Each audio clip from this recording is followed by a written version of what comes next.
અમદાવાદમાં ફરી એકવાર ઠંડીનો ચમકારો, વહેલી સવારે ધુમ્મસભર્યું વાતાવરણ જોવા મળ્યું।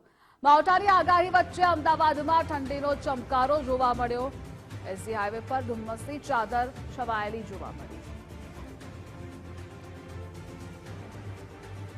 અમદાવાદમાં વહેલી સવાર અને સોલા એસજી હાઈવે પર ઠંડીનો ચમકારો જોવા મળી રહ્યો છે। ફેબ્રુઆરીની શરૂઆત થઈ ગઈ છે અને હવામાન વિભાગની આગાહી પ્રમાણે જે ફેબ્રુઆરીના પ્રથમ સપ્તાહમાં ખાસ ગુજરાતના અનેક વિસ્તારમાં માવઠાની આગાહી કરવામાં આવી છે। સાથે સાથે હવામાન શાસ્ત્રી અંબાલાલ પટેલે પણ માવઠાની આગાહી કરવામાં આવી છે કે જે ફેબ્રુઆરીના પ્રથમ સપ્તાહમાં ગુજરાતના અનેક વિસ્તારમાં માવઠું થશે અને કમોસમી વરસાદને પગલે ખેડૂતોની સ્થિતિ જે છે તે વિકટ બને તેવી છે। પરંતુ હાલ ઠંડીની વાત કરીએ તો ફેબ્રુઆરીની શરૂઆત થઈ છે, પરંતુ વહેલી સવારે અમદાવાદમાં ઠંડીનો ચમકારો જોવા મળી રહ્યો છે। 14 ડિગ્રી જેટલા તાપમાનની સાથે વહેલી સવારે અત્યારે હાલ પણ જે એસજી હાઈવે સોલા બ્રિજ છે ત્યાં ધુમ્મસભર્યું વાતાવરણ જોવા મળે છે, ધુમ્મસની ચાદર જોવા મળી રહી છે।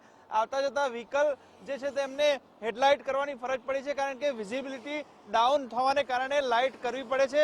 ખાસ હજી ફેબ્રુઆરીની શરૂઆત થઈ, પરંતુ ઠંડીનો ચમકારો જોવા મળી રહ્યો છે ને પહેલા સપ્તાહમાં જે રીતે માવઠાની આગાહી કરી છે તેમાં અત્યારે હાલ પવન સાથે ઠંડી જોવા મળી રહી છે। કેમેરા પર્સન વિજય પરમાર સાથે સચિન કડિયા, ગુજરાત ફર્સ્ટ, અમદાવાદ।